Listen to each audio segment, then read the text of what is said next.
ভাগ্য, কত সুন্দর শব্দ এই ভাগ্য। কিন্তু যতটা সুন্দর ঠিক ততটাই রহস্যময় এই শব্দ। কখন কি হবে কেউ জানে না। লোকে বলে যে ভাগ্যে যা লেখা আছে তার চেয়ে বেশি কিছুই পাওয়া যায় না, তার চেয়ে কমও কিছুই পাওয়া যায় না। নিয়তির যা রচনা তা কখনো মোছা যায় না। কিন্তু কেউ এইটা বোঝে না যে নিয়তি আপনার কর্মের দ্বারা বদলায়। যদি আপনি শুভ চিন্তা করেন, শুভ কর্ম করেন, তাহলে নিয়তি আপনার সাথে খারাপ কিছু হতেই দেবে না। কখনো আকাশে পাখিদের দেখুন, তারা কখনো ভাগ্যের উপর নির্ভরশীল হয় না। যতই ঝড় আসুক, যতই তীব্র হাওয়া দিক, ঘুরতে থাকে, একটা জিনিস জড়ো করে নিজের সৌভাগ্য, নিজের বাসা নিজেই তৈরি করে। নিজের সন্তানের জন্ম দেয়, তাকে লালন পালন করে, নিজেই তাকে উড়তে শেখায়, কখনোই ভাগ্যের উপরে নির্ভরশীল হয় না সে। এই বিষয়টা আমাদেরও শিখতে হবে। তাই মনে রাখবেন, আপনার ভাগ্য নিয়তির লিখন নয়। আপনার ভাগ্য তাই যেটা আপনি দিনের পর দিন আপনি নিজেই লেখেন। কিছু নিজে পরিশ্রম করে, কিছু নিজের ভাবনার জোরে। রাধা রাধা। মানুষের স্বভাব হলো যে সে সবসময় নিজে বলতে চায়, কারুর কথা শুনতে চায় না। কিন্তু তার এই স্বভাব তাকে এক বিশাল বড় জ্ঞানের থেকে দূরে সরিয়ে রাখে, সামনের মানুষের ব্যক্তিত্বের জ্ঞানের থেকে দূরে। তাই যদি আপনি কাউকে চিনতে চান, কাউকে বুঝতে চান, তাকে থামাবেন না, শুধু বলতে দিন। কারণ একজন ব্যক্তির ব্যক্তিত্ব লুকিয়ে থাকে তার কথার মধ্যে, আর তার আসল পরিচয় লুকিয়ে থাকে তার শব্দের পেছনে। বলতে দিন, আস্তে আস্তে আপনি সব বুঝতে পারবেন। এটাই তফাৎ হলো একজন সাধারণ মানব আর একজন মহামানবের মধ্যে। এক যে কাউকে বলতে দেয় না, আর এক যে সবার কথা শুনে। তাহলে সিদ্ধান্ত আপনার, আপনি কি সাধারণ হতে চান না অসাধারণ? কারণ এই ভবিষ্যৎ আপনার। রাধা রাধা। ভাগ্য আর কর্ম, এই দুই এমন শব্দ যাকে ঘিরে সমগ্র সংসার। কেউ বলে আমার ভাগ্যে এটা ছিল না, যা পেলে আমার জীবন অন্যরকম হতো। কেউ বলে আমার গত জন্মের কর্ম নিশ্চয়ই এমন ছিল, যে কারণে এই জন্মে এরকম ভাগ্য পেয়েছি আমি। এসব বাদ দিন আর একবার শান্ত চিত্তে ভাবুন। আপনি বুঝতে পারবেন যে ভাগ্য আর কর্ম এই দুই এই জন্মের। তফাৎ শুধুমাত্র এটাই যে যদি ভাগ্যের কথা বলা হয়, তাহলে আপনি এই ভাগ্যের থেকে যত বেশি আশা করবেন তত বেশি নিরাশ হবেন আপনি। কারণ এই আশা আপনাকে কর্ম করা থেকে আটকায়। যদি কথা বলা হয় কর্মের, তাহলে নিজের কর্মের প্রতি যত বিশ্বাস রাখবেন তত বেশি সফলতা আপনার কাছে আসবে। তাই একটা কথা মনে রাখবেন, ভাগ্য আপনার কর্ম নির্ধারণ করে না, কিন্তু আপনার কর্ম আপনার ভাগ্যকে অবশ্যই নির্ধারণ করে। রাধা রাধা। এই সংসারে আলোর উৎস কি? সূর্য। এই সংসারে মিষ্টি জলের উৎস কি? নদী। এই সংসারে উচ্চতার প্রতীক কি হয়? হিমালয় পর্বত। আমরাও জীবনে এরকমই হতে চাই, সূর্যের মতো তেজস্বী হতে চাই, নদীর মতো পূজনীয় হতে চাই, হিমালয় পর্বতের মতো উচ্চতা লাভ করতে চাই। সব ঠিক আছে, কিন্তু তার জন্য আমরা কাজ কি করি? যদি এরকম আমরা হতে চাই, তাহলে সবার আগে সূর্যের মতো নিজেকে উজ্জ্বল করুন। সূর্যের সব থেকে বেশি আলো নিজের অন্তরে থাকে। নদীর মতো নিজের পথ নিজেই তৈরি করুন। পাথরের সাথে ধাক্কা খাওয়ার পরেও থেমে না যাওয়া শিখুন। হিমালয় পর্বতের মতো উচ্চতা লাভ করতে হলে সেটার মতো অটল থাকতে শিখুন। একটা কথা অবশ্যই মনে রাখবেন, নিজেকে জ্বালাবেন তবেই সংসারকে আলোকিত করতে পারবেন। রাধা রাধা। প্রতীক্ষা, প্রয়াস, এই দুই জীবনের অভিন্ন অঙ্গ। দেখতে গেলে আমরা জীবনে কারোর না কারোর প্রতীক্ষা অবশ্যই করি। সে কোনো ব্যক্তি হোক বা সময় হোক বা কোনো ভাবনা, সবকিছুই হতে পারে। আর দেখতে গেলে সব সময় কেউ না কেউ কিছু প্রয়াসও করে চলেছে। যেমন সাফল্য আসার প্রতীক্ষা, বিফলতা যাতে না আসে তার জন্য প্রয়াস, সুখ আসার প্রতীক্ষা, দুঃখ যাতে না আসে তার জন্য প্রয়াস।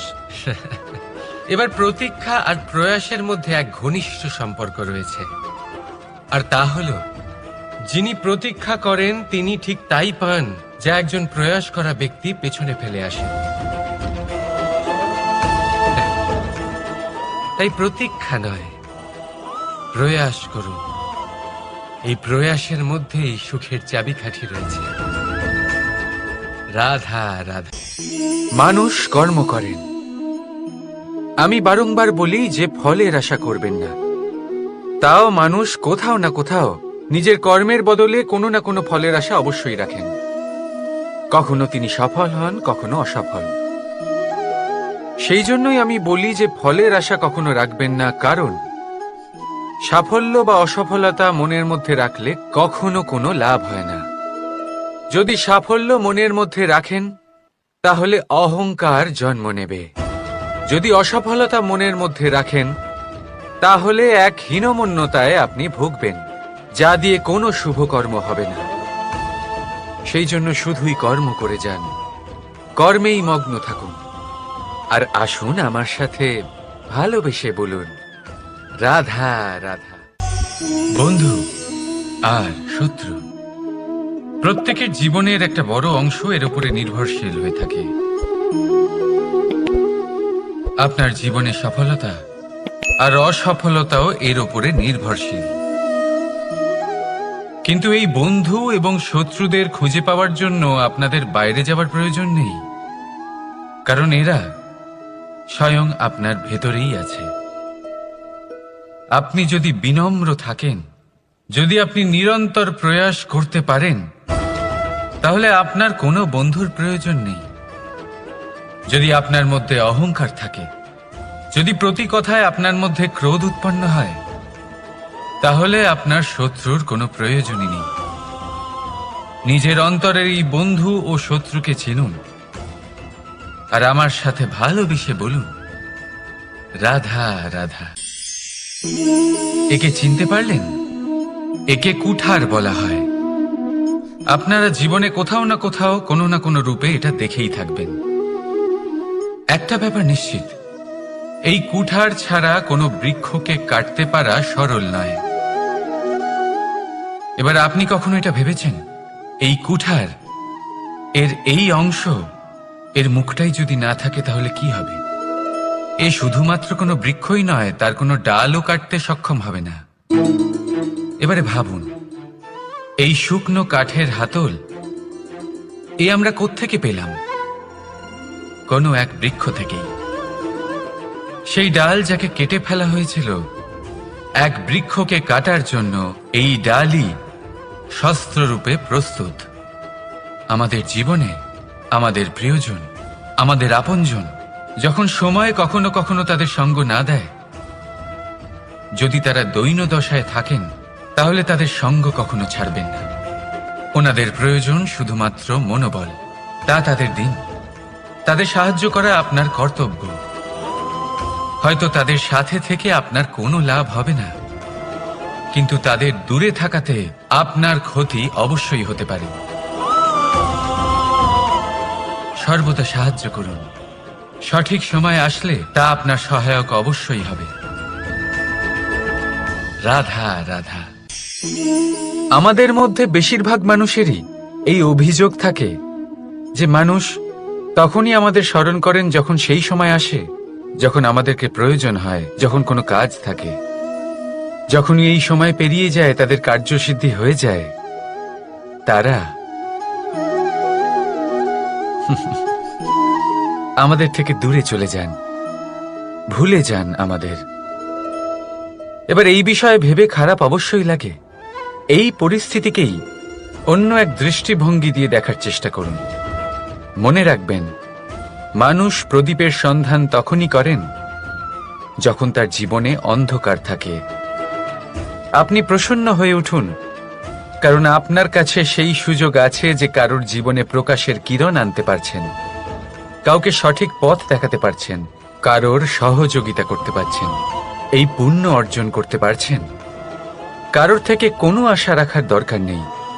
যার আপনাকে যতটা প্রয়োজন তাকে ততটাই সাহায্য করুন, ততটাই সবাইকে প্রেম বিতরণ করুন। আর এই প্রেমের ভাব নিয়েই আমার সাথে বলুন, রাধা রাধা। এটা সেই নৌকার প্রতিরূপ যা আমাদের নদী পার করায়। এবার বিষয়টা একটু ভেবে দেখুন। সেই বিশাল নৌকা যা আমাদের নদী পার করায়, সেটার নির্মাণ নদীতে নয়, ডাঙায় হয়। আর যদি আমরা এটাকে নদী অবধি পৌঁছতে চাই, তাহলে আমাদের দরকার পড়ে কোনো গরুর গাড়ির অথবা ঘোড়ার গাড়ির। তার সাহায্যে একে বহন করা হয়। এবার পথে যদি কোনো জলধারা আসে, কোনো নদী আসে, আর সেটাকে পার করতে হয়, তাহলে তখন সেই নৌকার ওপরে গাড়ি রাখা হয়, তারপর তাকে পার করা হয়। অর্থাৎ এই যাত্রা দুজনের সংযোগ ছাড়া সম্পূর্ণ হতেই পারবে না। সেই জন্যই এই প্রবাদ আছে, কখনো নৌকা তো কখনো গাড়ি।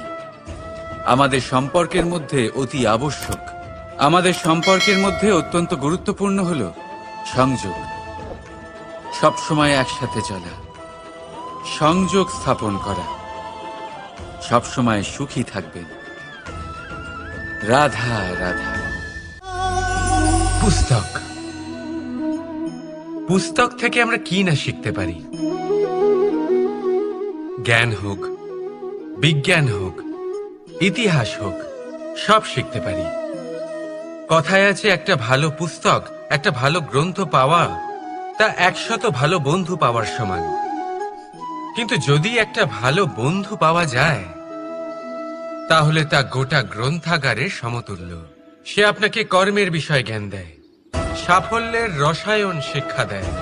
সে আপনাকে ইতিহাসে অমর করে রাখবে। শুধু তাই নয়, সে আপনাকে শুধু পথই দেখাবে না, সেই পথে আপনার সাথে সঙ্গী হয়ে চলবে সে। সেই জন্য জীবনে যদি কোনো ভালো বন্ধুকে পাশে পান, তাহলে তাকে আপন করে রাখবেন, তাকে সামলে রাখবেন। জীবন সহজ হয়ে যাবে। রাধা রাধা। বর্ষা ঋতু শুরু হলেই পাখিদের মধ্যে চাঞ্চল্য বেড়ে যায়। আর সেটা হবে নাই বা কেন? বাসা ভেঙে যায়, বৃক্ষ ভেঙে পড়ে। প্রত্যেক পাখি তার থাকার জন্য একটা নতুন জায়গার, একটা ছায়ার, একটা ছাদের খোঁজে থাকে। শুধু একটা পাখি এসব কিছুই করে না। না তো তার এসব সমস্যা নিয়ে কোনো চিন্তা থাকে, না কোনো দরকার পড়ে। আর সেই পাখি হলো বাজ। সেই সব সমস্ত ছোটখাটো সমস্যার থেকে অনেক দূরে ওপরে উড়ে বেড়ায়, মেঘের থেকেও অনেক উঁচুতে। তাই এই সব ছোটখাটো সমস্যা যা আপনার জীবনে এসে থাকে, এই সব নিজের চারপাশকে ঘিরতে দেবেন না।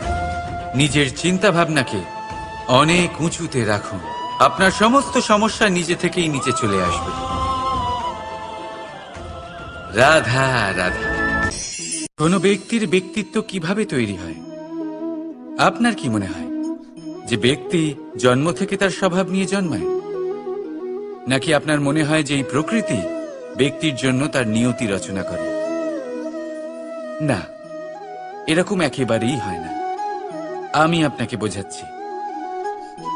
যখনই বৃষ্টি পড়ে কোনো বিন্দুর দিকে দেখবেন। এবার এই বিন্দু যেখানে পড়ছে তার উপরে নির্ভর করছে তারপর কি হবে। যদি এই বিন্দু পড়ে কোনো ক্ষেতের উপরে, তাহলে কোনো নতুন ফসলের জন্ম দেবে। যদি সে গরম কড়াইতে পড়ে, তাহলে বাষ্পীত হবে। যদি সে কোনো সাপের মুখের ভেতরে পড়ে তাহলে বিষ তৈরি হবে, ঝিনুকের ভেতরে পড়লে মুক্তো তৈরি হবে, যদি কোনো পাতার ওপরে পড়ে তাহলে শিশির তৈরি হবে। একই বিন্দু, কিন্তু তার সঙ্গত তার ভবিষ্যৎ এবং ব্যক্তিত্ব নির্ধারণ করবে। এবার এটা তো শুধুমাত্র এক বিন্দু, তার কাজ হলো শুধুমাত্র পড়া, কোথায় সেটা সেও নির্ধারণ করতে পারে না। কিন্তু আপনি হলেন মানুষ, আপনি বাছাই করতে পারবেন যে আপনার সঙ্গী কারা হবে, কাদের সাথে আপনি মেলামেশা করে বড় হবেন। তাই তা ভালোভাবে করুন, কারণ এই নির্বাচন আপনার হাতে, কারণ এই জীবন আপনার, ভবিষ্যৎ আপনার। এবার আপনি মহান হতে চান কি না তার নির্ণয় আপনাকেই করতে হবে। আসুন আমার সাথে ভালোবেসে বলুন, রাধা রাধা। সূর্যের তাপ এতটাই প্রখর হয়, তা সমস্ত বনস্পতিকে শুষ্ক করে দেয়। পুকুর হোক, নদী হোক, সরোবর হোক, সমস্ত শুষ্ক হয়ে যায়। কিন্তু আপনি কখনো শুনেছেন সূর্যের তাপে সমুদ্র শুকিয়ে গেছে? এমন কখনোই হয় না। আর এর পেছনেই লুকিয়ে রয়েছে এক অমূল্য জীবনের শিক্ষা। সমুদ্রের মতো নিজেকে ধৈর্যশীল করে তুললে, নিজেকে সংযমী করে তুললে, সূর্যের তাপ আপনার কোনো ক্ষতি করতে পারবে না। আপনার অন্তর থেকে সেই তাপ বাষ্পায়িত হয়ে মেঘ তৈরি হয়ে সূর্যকে ঢেকে দেবে, আর তারপর হবে শুধু সাফল্যের বৃষ্টি। তাহলে আসুন আর আমার সাথে ধৈর্যের সাথে বলুন, রাধা রাধা। মানুষ অসুস্থ কেন হন? শারীরিক দুর্বলতার কারণে? না, মানুষ অসুস্থ হন তার মানসিকতার কারণে, তার বিবেকের কারণে, তার কর্মের কারণে, তার ক্রোধের কারণে। আর যখন কেউ সুস্থ হন, ঠিক হয়ে যান, তার মানে এটা নয় যে শুধু ওষুধের জন্য তিনি সুস্থ হয়েছেন। না, এটা কারোর তার প্রতি প্রেমের প্রভাব, বিশ্বাসের প্রভাব, সম্বলের প্রভাব। শুধুমাত্র ওষুধ দিয়ে কিছুই হয় না। যদি মনে প্রেম থাকে, বিবেক থাকে, বিশ্বাস থাকে, সম্বল থাকে, তবেই সেই ওষুধ কাজ করতে পারে। তাই মনে রাখবেন, এই জীবন হলো অত্যন্ত ছোট। মনে প্রেম ভাব রাখুন, মিত্রতা করুন, শত্রুতা নয়, ভালোবাসুন, বিদ্বেষ নয়। আর এই ভালোবাসার সাথেই বলুন, রাধা রাধা। মানুষ জীবনে সব সময় চিন্তা করে, ভাবতে থাকে যে তার জীবনে কতই না সমস্যা। তারপরে নিজের আশেপাশে দেখে আর ভাবে যে সবাই কত প্রসন্ন, শুধু আমার জীবনেই সমস্যা আছে। কিন্তু বিষয়টা তা নয়। শুধু প্রত্যেক ব্যক্তিরই নয়, প্রত্যেক প্রাণীরও জীবনে সমস্যা আছে। এবার মানুষ একটা পাখিকে দেখে এটাই ভাবে যে এদের জীবন কতটা সহজ। কোনো দেশেরই সীমারেখা এদের ওপর লাগু হয় না। কোথায় থাকবে সেই নিয়েও কোনো ভাবনা নেই, কত শান্তির জীবন এদের। তারপর সে একটা পিঁপড়েকে দেখে আর এটা ভাবে, কি অসাধারণ, এদের তো সারা জীবনই মাটির উপরেই অতিবাহিত হয়, খাবারটাও মাটিতেই পেয়ে যায়, কি শান্তির জীবন এদের। কিন্তু যখন কোনো ঝড় আসে, তখন সবার আগে সেই পাখির বাসাটাই ঝড়ে ভেঙে যায়। এই পাখি যে শাখাতেই গিয়ে বসে পড়ুক, তাদের উপর সবসময় সংকট থাকে যে ওপর থেকে কোনো বড় পাখি এসে তাদের উপর প্রহার না করে, তারা নিজেদের প্রাণ না হারায়। আর যদি কথা বলি পিঁপড়েকে নিয়ে, এদের উপর সবসময় সংকট থাকে যে কোনোভাবে বাতাস বা জল এদের ভাসিয়ে না নিয়ে যায়, কোনো প্রাণী ওকে পা দিয়ে পিষে না দেয়, এই পিঁপড়ে পিষ্ট হয়ে না মারা যায়। দেখুন, সমস্যা প্রত্যেকের জীবনে রয়েছে, আর এই সমস্যা আসতেই থাকবে। এর অর্থ এটা নয় যে এই সমস্যার সম্মুখীনই হওয়া যায় না, এর সমাধানও সম্ভব নয়। প্রত্যেক সমস্যার সমাধান অবশ্যই আছে, শুধু শান্ত মনে সেটা খুঁজে বের করতে হবে। তাহলে সেটাই করুন, প্রত্যেক সমস্যার সমাধান করতে থাকুন। যত সমাধান করবেন, জীবন আনন্দময় হয়ে উঠবে। যদি সমাধান না করেন, তাহলে আজীবন দুঃখই পেতে থাকবেন। আসুন আমার সাথে ভালোবেসে বলুন, রাধা রাধা। কর্ম, ধর্ম আর কর্তব্য, এই তিনটি একে অপরের সাথে জড়িত। আর অনেক সময় এই তিনটি পালন করতে করতে আমাদের সেই ব্যক্তির সামনে গিয়ে দাঁড়াতে হয়, তার বিরুদ্ধেই যেতে হয়, যাকে আমরা সব থেকে বেশি ভালোবাসি। কিন্তু সেইখানে এই যুদ্ধ কোনো ব্যক্তিগত যুদ্ধ থাকে না। এ হলো কর্ম, ধর্ম আর কর্তব্যের যুদ্ধ। এটা সরল নয়, অত্যন্ত কঠিন হয় তার সম্মুখীন হওয়া যাকে আমরা সব থেকে বেশি সম্মান করি। কিন্তু আমাদের তো আমাদের ধর্মের পথে চলতেই হবে, কারণ আমরা কর্মবদ্ধ, কর্তব্যবদ্ধ, আর এটাই করা উচিত। শুধু এটুকু মনে রাখবেন, যদি আপনার উদ্দেশ্য শুভ হয়, আপনার ভাবনা শুভ হয়, আপনি যদি কর্ম, ধর্ম আর কর্তব্যের পথে অগ্রসর হন, তাহলে এই প্রক্রিয়াতে যদি আপনাকে আপনার আরাধ্যেরও সামনে দাঁড়াতে হয়, তাহলেও আপনার কোনো ক্ষতি হবে না। তাহলে আসুন আর আমার সাথে ভালোবেসে বলুন, রাধা রাধা। সাথী, সাথী এই শব্দটির ব্যাখ্যা কে কিভাবে করে? মিত্র, সখা, বন্ধু। কিন্তু অর্থ একটাই, তিনি যিনি আপনার সঙ্গী হন আর তিনি যার সাথী আপনি হন। এবার সব থেকে বড় প্রশ্ন হলো এটাই যে তিনি কে হতে পারেন যাকে আপনি আপনার সাথী বলে মেনে নিতে পারেন, নিজের সখা, নিজের মিত্র, নিজের বন্ধু মেনে নিতে পারেন। আপনার সাথী হলেন তিনি যিনি দুঃখের সময় আপনার পাশে থাকবেন, আপনার হাত ধরে থাকবেন। আপনার সাথী হলেন তিনি যার হাত আপনি নিজের সুখের দিনে ধরে থাকবেন। সেই সাথীরই হাত ধরুন যিনি দুঃখে সবসময় আপনাকে সাহায্য করার জন্য তৎপর হয়ে থাকেন, আপনার পাশে থাকেন, আর যাকে সুখের দিনে আপনি আপনার সাথে রাখতে পারেন।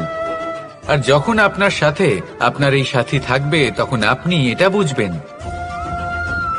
যে যখন জীবনে দুঃখ আসে, তখন এই দুঃখ কমে যায়, সবার মধ্যে ভাগ হয়ে যায়। আর যদি তখন সুখ আসে, তাহলে সেটা সবার উপস্থিতিতে আরো বেড়ে যায়। এটাই হলো প্রেম, এটাই হলো ভালোবাসা, এটাই হলো সঙ্গ, যেমন সম্পর্ক আমার আর রাধার মাঝে। তাহলে আসুন আর আমার সাথে ভালোবেসে বলুন, রাধা রাধা। মানুষ এক অত্যন্ত বিচিত্র প্রাণী। পরিকল্পনা করে, ষড়যন্ত্র করে, প্রচেষ্টা করে, কাউকে পরাজিত করার চেষ্টাও করে। সাপকে একটা দড়ি মনে করে হাতে চেপে ধরার চেষ্টা করে, কিন্তু একটা কথা বুঝতেই পারে না, সময়ের এই সাপ, এটা হাতে চেপে ধরাই যায় না। আর আপনি যা করবেন তা আবার ফিরে আসবে আপনারই সামনে। দেখুন, এতে কিছুই যায় আসে না যে আপনি কুম্ভকারের পুত্র নাকি কৃষ্ণের পুত্র।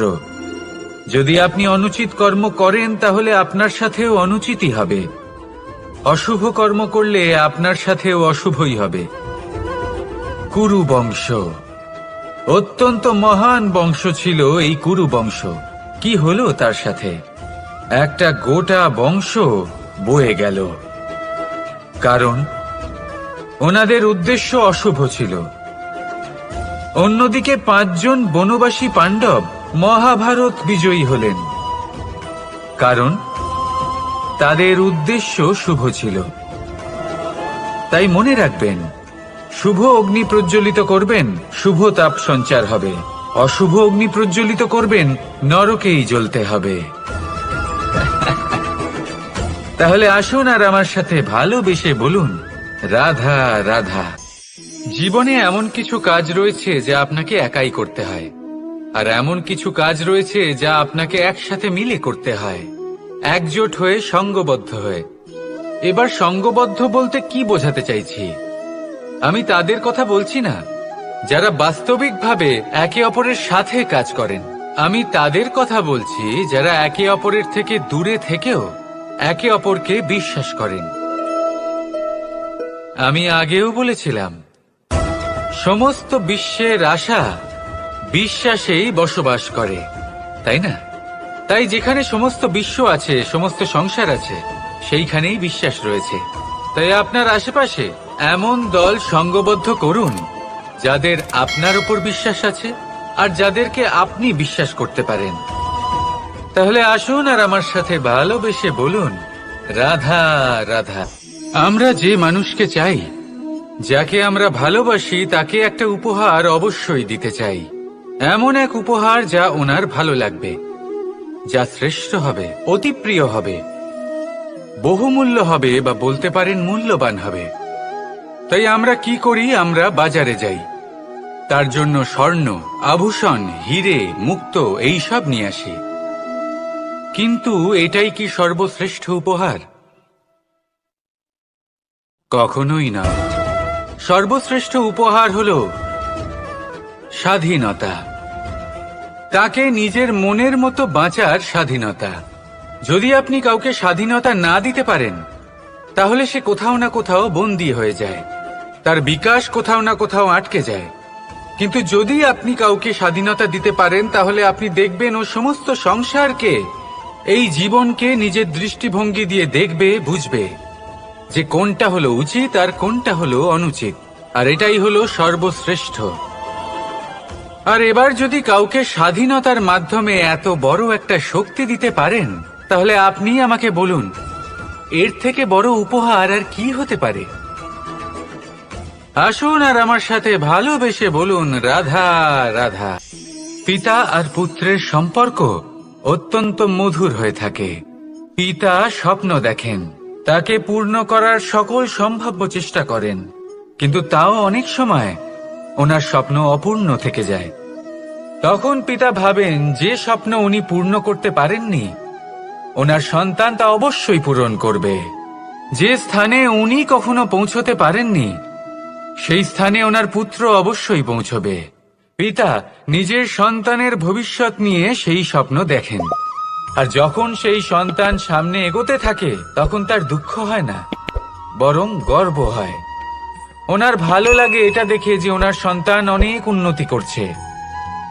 কিন্তু যখন সন্তান নিজের অভিভাবকের শক্তি দেখে, তার যশ দেখে হিংসা করতে থাকে, সমস্যা সেইখানেই শুরু হয়। সেই জন্য সকল সন্তানকে এটা মনে রাখতে হবে, দেখুন, পুত্র হবার সুবাদে, এক সন্তান হবার সুবাদে, এটা হলো আপনার অধিকার যে আপনি আপনার পিতার থেকে বেশি উন্নতি করবেন।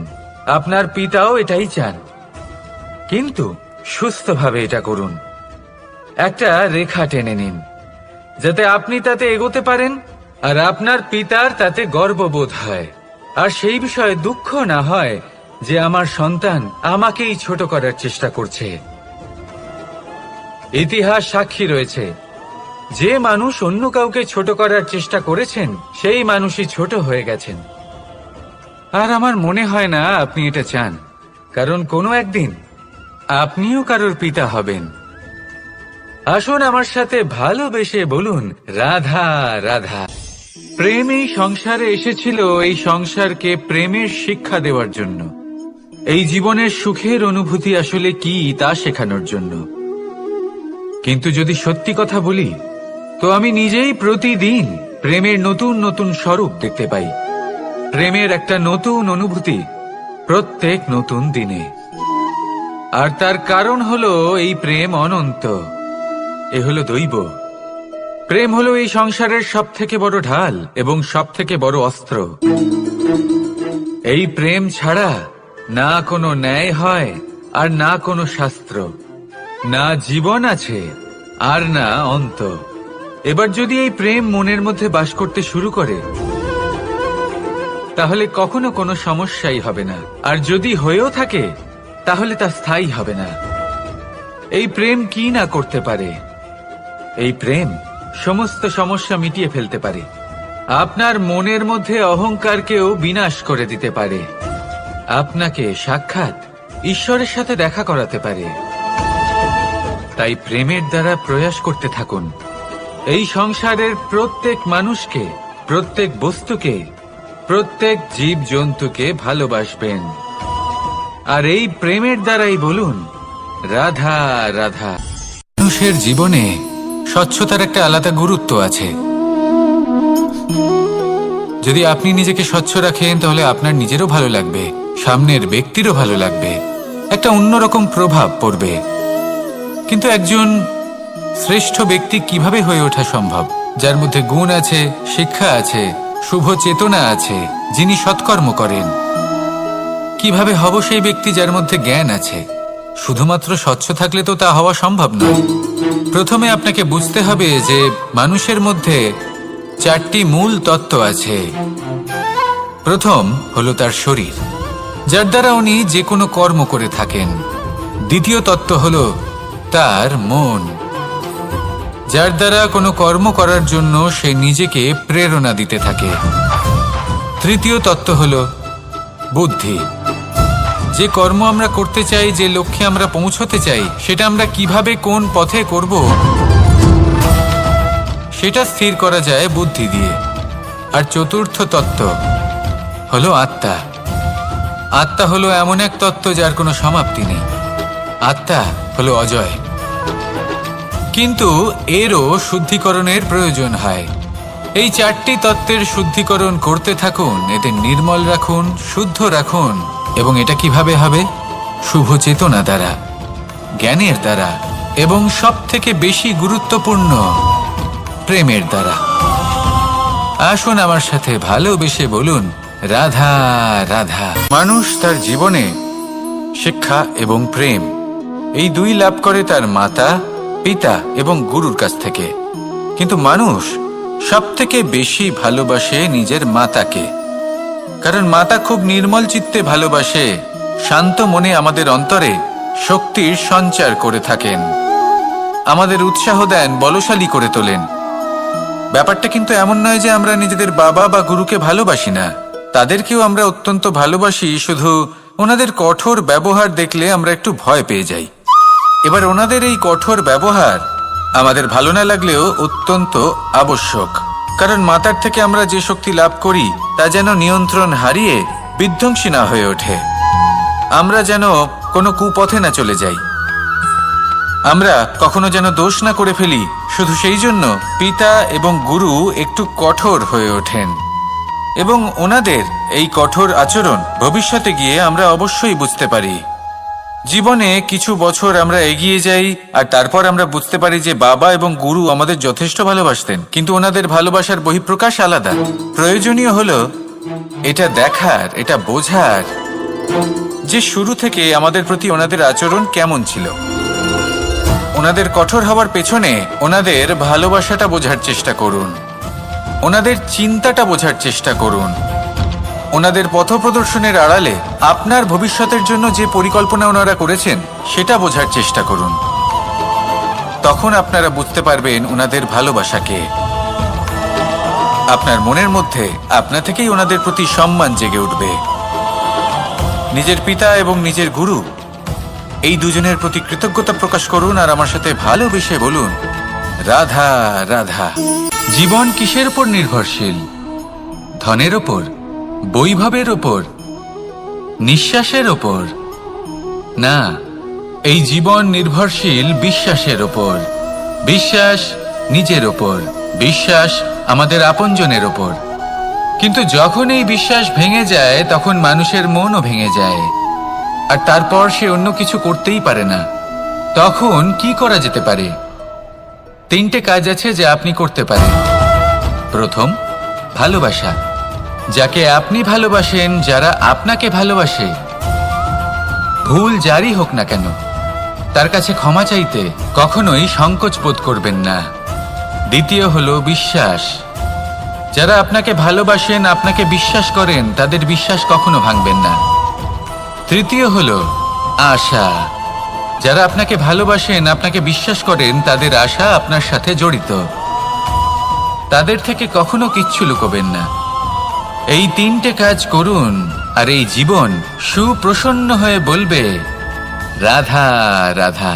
মানুষের জীবনে 2 ধরনের আবেগ থাকে যা চিরকাল তার সাথে বসবাস করে।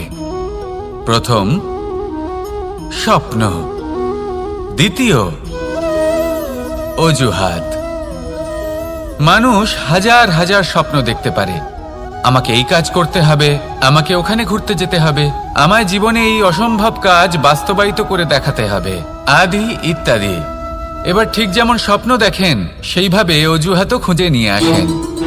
আমি এই স্বপ্ন পূরণ করতে পারলাম না, কারণ আমাকে কেউ সাহায্যই করলো না, কারণ আমি দুর্বল হয়ে পড়েছিলাম, কারণ আমার কাছে সময়ই ছিল না, আদি ইত্যাদি। এবার সাফল্য এবং অসফলতার মাঝখানে এই ধরনের সংঘর্ষ হতে থাকে। সাফল্য তখন লাভ করা সম্ভব যখন আপনার স্বপ্ন আপনার অজুহাতের থেকে অনেক বড় হয়, আর অসফলতা তখন পাবেন যখন আপনার অজুহাত আপনার স্বপ্নের থেকে অনেক বড় হয়। আপনি যদি সাফল্য লাভ করতে চান তাহলে চেষ্টা করতে থাকুন, পরিশ্রম করুন। যদি অসফল হন তাহলে ভয়ভীত হওয়ার কোনো প্রয়োজন নেই। নিজের ভুল বুঝুন, তাকে শুধরে নিন, আবার চেষ্টা করুন। কিন্তু যদি নিজের জীবনে অজুহাত নিয়ে আসেন তখন স্বপ্ন কখনো পূরণ হবে না। আসুন আমার সাথে ভালোবেসে বলুন, রাধা রাধা। ভয়ের সাথে আমরা সবাই পরিচিত, কষ্টও আমরা সবাই পেয়েছি। কখনো কখনো আমরা অসুস্থ হয়ে পড়ি, আর এমন সময় হলে মাতার মমতা, কখনো বাবার স্নেহ, কখনো বন্ধুদের পাশে থাকার অনুভূতি আমাদের রোগ নিরাময়ে সাহায্য করে। কখনো যদি আমরা নিরাশ হয়ে পড়ি, তখন যদি আমাদের কোনো আপনজন আমাদের দুটো ভালো কথা বলে, তখন আমাদের মনোবল বেড়ে যায়। ঠিক তেমন সংসারের এই রঙ্গমঞ্চে যদি আপনি পীড়িত অনুভব করেন, কিছু শুভ কথা আলোচনা করুন, কিছু স্তুতি গান করুন, কিছু মুহূর্তের জন্য হলেও নিজের ইষ্টদেবের কথা স্মরণ করুন আর প্রার্থনা করুন। সাহস বাড়বে, শক্তিও বৃদ্ধি পাবে এবং সামনে এগিয়ে চলার পথও দেখতে পাবেন। তখন এই মন প্রসন্ন হয়ে বলবে, রাধা রাধা। কখনো কখনো অন্ধকারের সাথে লড়াই করার জন্য আমরা প্রদীপ জ্বালাই। এতে প্রথমে সলতে রাখি, তারপর তেল ঢালি, তারপর আগুন জেলে এটা প্রজ্বলিত করি। তারপর একটা সময় আসে যখন এই প্রদীপ নিভে যায়। কারণটা কি? কারণ কি এটা যে প্রদীপের প্রকাশমান হওয়ার ক্ষমতা সমাপ্ত হয়েছে? না, এই যে আগুন আমরা দেখতে পাচ্ছি, এই আগুনের জন্য যে শক্তির প্রয়োজন হয় তা আসে এই তেল থেকে। যদি এই তেল সমাপ্ত হয়ে যায় তাহলে এই প্রকাশ তাও সমাপ্ত হয়ে যায়। আর আমাদের জীবনে এই তেল হলো আমাদের কর্ম, আর এই আগুন আর এর দ্বারা উৎপন্ন হওয়া প্রকাশ আমাদের ভাগ্য। যত আমাদের কর্ম ক্ষীণ হতে থাকবে, আমাদের ভাগ্য সৌভাগ্য কোথাও না কোথাও লুপ্ত হয়ে যাবে। যে উজ্জ্বল ভবিষ্যৎ আমরা চাইছি তা কখনো লাভ করতে পারবো না যদি কর্ম না করি। ঠিক যেমন তেল ছাড়া অগ্নি উৎপন্ন হয় না, তেমনি কর্ম ছাড়া সৌভাগ্য হয় না। আর যেমন কর্ম তেমন ভাগ্য।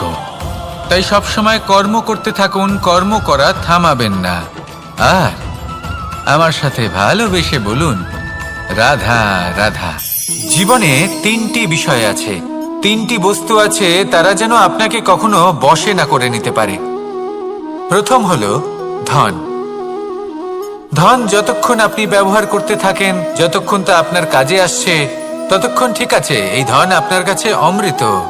কিন্তু যখন এই ধন আপনাকে ব্যবহার করতে শুরু করে, বুঝে যাবেন যে আপনার পতনের সময় শুরু হয়েছে। দ্বিতীয় বিষয়, ফেলে আসা অতীত। যাই করুন, আপনি অতীত পাল্টাতে পারবেন না, আর এই সত্যিটা আপনিও জানেন। কিন্তু তাও এর বশবর্তী আমরা হয়ে পড়ি। আর যখন তাই হয়, তখন এই সংসারে আমরা যেখানেই যাই না কেন, যত বড়ই সুখ লাভ করি না কেন, সেই সব আমাদের কাছে তিক্ত বলে মনে হয়। তৃতীয় বিষয়, আপনার আশেপাশের মানুষ ভিন্ন ভিন্ন ধরনের মানুষ হয়, যাদের চিন্তা ভাবনা এবং দৃষ্টিভঙ্গি ভিন্ন ভিন্ন প্রকারের। যদি এদের বশবর্তী আপনি হয়ে পড়েন, তাহলে কেউ বলবে এটা করো, এটা ভালো। কেউ বলবে এটা করো না, ওটা করো, ওটা ভালো কাজ। কেউ বলবে এই দুটোই করো না, অন্য কিছু করো। এই কথাগুলিতে আপনি এতটাই জড়িয়ে পড়বেন যে আপনি লক্ষ্যভ্রষ্ট হয়ে পড়বেন। তাই এই তিন বিষয় থেকে সাবধানে থাকবেন। যদি কোনো কিছু বশ করতে হয়, তাহলে আপনাকে বশ করতে হবে আপনার আজকে, নিজের বর্তমানকে। এটা খুব প্রয়োজনীয়। এটা ভাববেন যে এই সময়ের সদ্ব্যবহার আমি কিভাবে করব, সময়কে শাসন কিভাবে করব, ওই কর্ম কিভাবে করব যাতে ভবিষ্যতে কখনো আমার আফসোস না হয়, বরং এই সংসার আমাকে নিয়ে গর্ব করবে, সেই কর্ম করুন। আর যখন আপনি এটা শিখে নেবেন, তখন আপনি নিজেই নিজেকে প্রকৃত অর্থে ভাগ্যশালী করে তুলবেন। আসুন আমার সাথে ভালোবেসে বলুন, রাধা রাধা।